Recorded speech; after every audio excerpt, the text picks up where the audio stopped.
This copyrighted telecast may not be reproduced, retransmitted, or used in any form without the authorized written consent of NASCAR Broadcasting. NASCAR would like to thank all of our loyal fans for your continued support, and we hope you enjoyed today's broadcast. He just doesn't want to give up any positions. He doesn't have to, but they got him trapped on the outside. Ashton Lewis got by. Now Brian Vickers trying to make a move on that Janet King Chevrolet. Whoa, and Vickers! He's out of shape. Great decision. Awesome decision by Brian Vickers right there. Knew he was going to lose it and just said, let me lock it down and get it in the infield grass where it's safe. No cost. Squeeze underneath Kerry Earnhardt. You know, Kerry's holding him tight.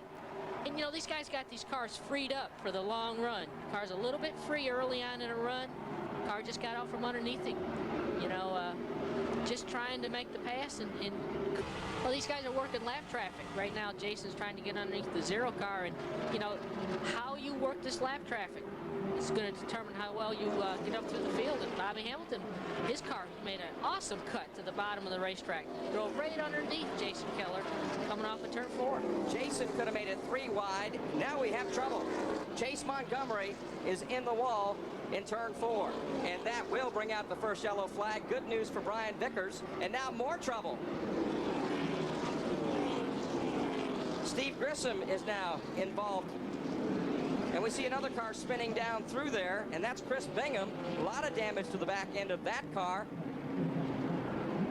And Regan Smith, his buffalo nose is kind of punched in right there. Oh, I think we got an engine problem. That's Chase Montgomery's smoke prior to starting to spin. Then the tire smoke, yeah, smoke coming out of the tailpipes there as he's backwards against the wall.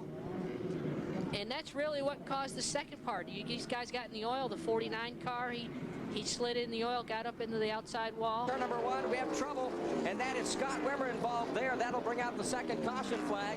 Here's the lead machines now trying to slow down with a yellow flag waving, working their way down the back straightaway. That action, they'll come upon it now. They'll move by it as they work their way through turns 3 and 4. Justin Ashburn and Scott Wimmer got involved there. You see those two crippled cars lying down to the inside of the racetrack. Turn 3. Looked like his car might have got nudged just a bit. Hard impact into that outside wall. But I dropping him to 11th. Back up front. As Bobby Hamilton Jr. continues to lead this race, continuing to look very strong, and it doesn't look like he's going to give up that top spot very easily. The NASCAR Busch Series on FX, presented by Subway, returns after this. As the NASCAR Busch Series on FX, presented by Subway, continues, 4th yellow flag is flying. It is for Stedman Marlin, and he has spun the Keystone Light Dodge, number 30.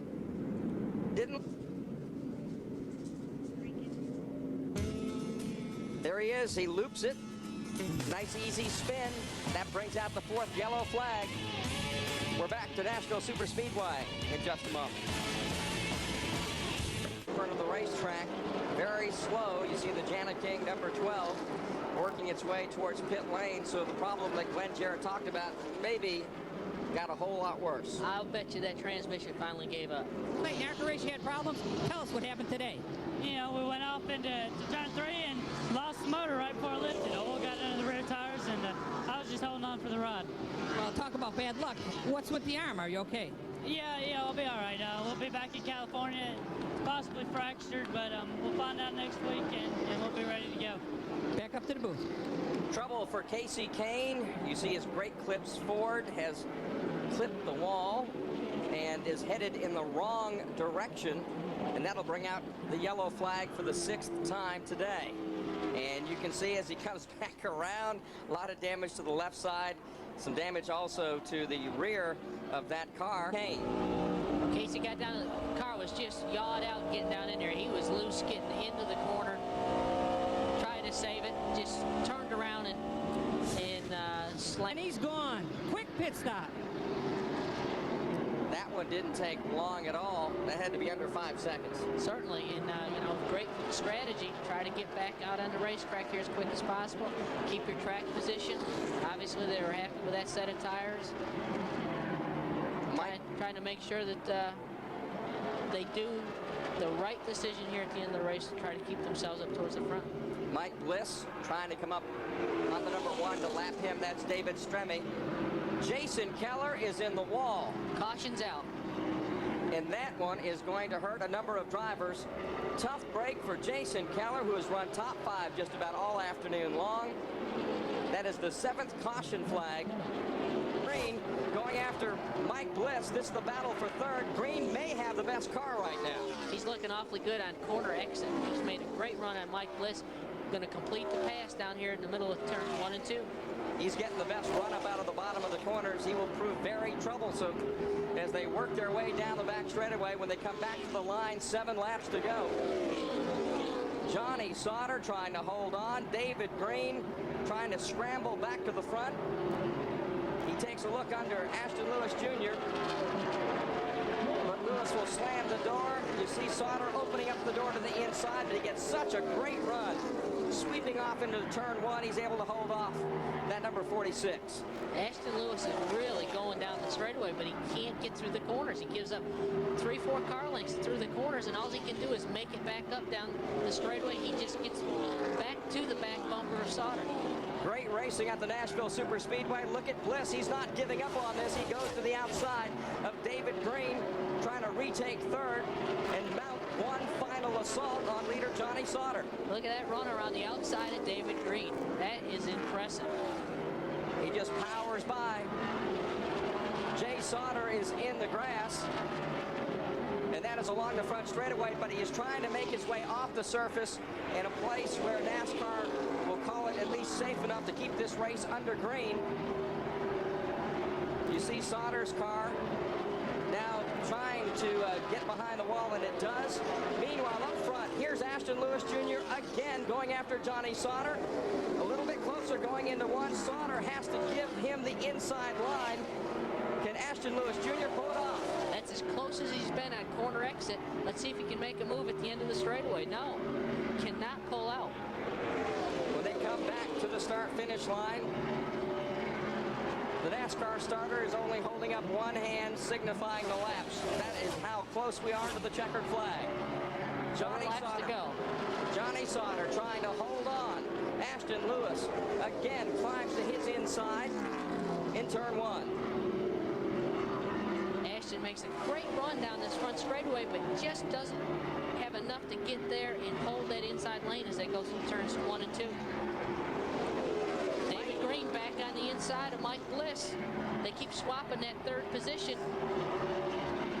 And that is really good news for Johnny Sauter. While those two duke it out, all he has to worry about is Ashton Lewis. Well, right now, Johnny Sauter would probably love to see David Green get up there and aggravate Ashton Lewis.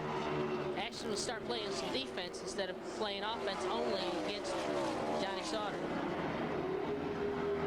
There are the top 3 cars, poking his head out to the inside, the nose of that machine of Ashton Lewis.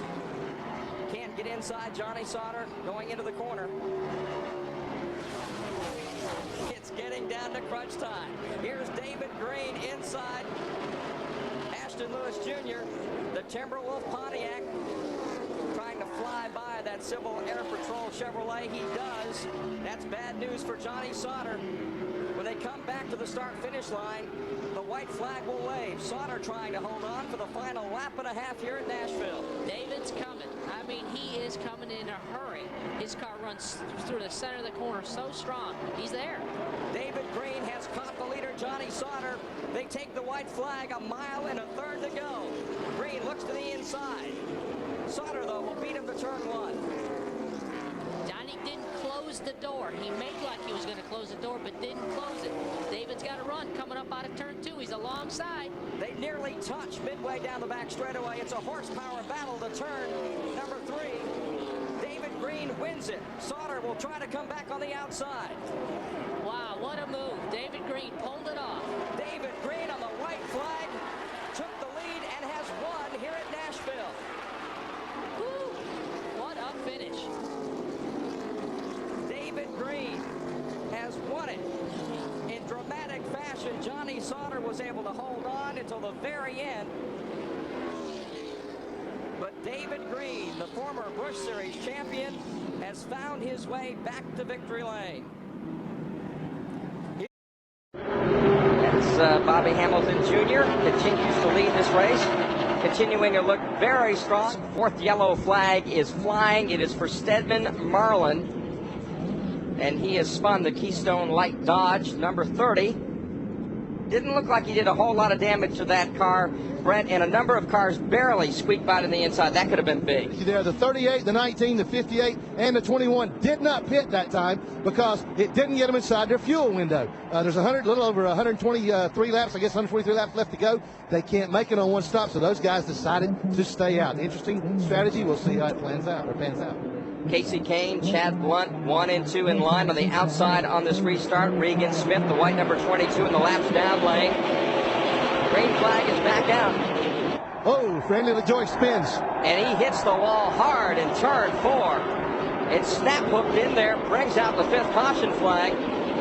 So one of the guys we thought could contend and perhaps win this race won't. Going down into turn 3. Looks like he turns down in the corner trying to get in behind Bobby Jr. and Mike Bliss was there. Couldn't quite see on that shot who it was that possibly made contact, or Randy turned it in there and the back end just came out from underneath him. It came out of turn number 2. The door was open and he walked through. Johnny made on the front straightaway like he was going to pull down to the inside, but he left that inside lane open, and David's car getting through the center of the corner so strong was able to make a move up out of 2 and get alongside on the back straightaway. Johnny made a great try to... This copyrighted telecast may not be reproduced, retransmitted, or used in any form without the authorized written consent of NASCAR Broadcasting. NASCAR would like to thank all of our loyal fans for your continued support, and we hope you enjoyed today's broadcast. This has been a presentation of TNT Sports.